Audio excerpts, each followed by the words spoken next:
যে ব্যক্তি জুমার নামাজ আদায়ের লক্ষ্যে মসজিদে সর্বপ্রথম আসে সে যেন একটি উট কুরবানি অথবা উট সাদকা করার সওয়াব সে পেয়ে গেল। সুবহানাল্লাহ।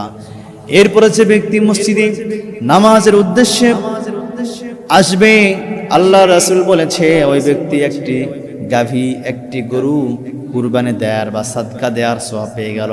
এরপরে যে ব্যক্তি মসজিদে আসবে সে একটি ছাগল সাদকা করা অথবা কুরবানি দেওয়ার সওয়াব পেয়ে গেল। এরপরে যে ব্যক্তি আসবে সে একটি মুরগি কুরবানি করার মুরগি সাদকা দেওয়ার সওয়াব পেয়ে গেল। এরপরে যে ব্যক্তি আসবে সে একটি ডিম সাদকা করার সওয়াব পেয়ে গেল। আমার প্রিয় ভাইয়েরা, সুতরাং আল্লাহর নবী বিশ্ব নবী জনাবে মুহাম্মদুর রাসূলুল্লাহ সাল্লাল্লাহু আলাইহি ওয়াসাল্লাম তিনি বলছেন এই জুমার দিন হচ্ছে হজের দিন। সুতরাং হজের যে একটা বড় একটি মহৎ সওয়াব আছে, বড় একটি সওয়াব আছে, এই সওয়াব আমাদেরকে অর্জন করতে হবে। আমার প্রিয় ভাইয়েরা, এই জন্য জুমার দিন আমরা লক্ষ্য করে আমরা দেখতে পাই অনেক মুসল্লি পরে আসে, যখন খুতবা শুরু হবে আরম্ভ হবে তখন আসে। আবার অনেক মুসল্লি আসে নামাজ শুরু হবে তখন আসে। আবার অনেক মুসল্লি আসে জুমার দিনে, শুক্রবার দিন অনেক ব্যক্তির জামাত মিস হয়। নাউজুবিল্লাহ। জুমার দিনে অনেক মুসলমানের জামাত মিস হয়, যেটা কোনো কথা? আল্লাহু আকবার। আল্লাহ পাক হেদায়েত দান করুক, বলি আমিন। আমার প্রিয় ভাইয়েরা, জুমার দিন জুমার নামাজ আদায় করার জন্য সবার আগে মসজিদে আসতে হবে এবং সবার শেষে মসজিদ থেকে বের হতে হবে। আমার প্রিয় ভাইয়েরা, অনেক মুসল্লি আছে তারা জুমার দিনে অনেক মুসল্লি আসে তারা সপ্তাহের এক রাকাত একদিনে নামাজ আদায় করে না, এক ওয়াক্ত নামাজ আদায় করে না, শুধু জুমার দিন নামাজ আদায় করে। আবার নামাজের মধ্যে তার ভাগ আছে, স্মার্ট মুসলমান বলে কি বলে না।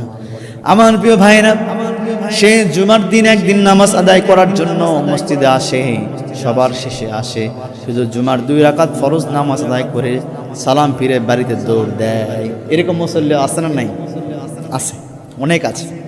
আমাদের উচিত মসজিদে এসে দুখুলুল মসজিদ নামাজ আমরা আদায় করব, 2 রাকাত 4 রাকাত 6 রাকাত। এরপরে কবলাল জুমা আমরা আদায় করব। এরপরে জুমার নামাজ 2 রাকাত ফরজ আদায় পরে বাদাল জুমা 4 রাকাত আদায় করব আমরা। এরপরে নফল আদায় করব। এরপরে আমরা আখেরি জোহর আদায় করব। এরপর নফল আদায় করে সুন্নাত আদায় করে বাসায় বিদায় নেব ইনশাআল্লাহ। আমার প্রিয় ভাইয়েরা,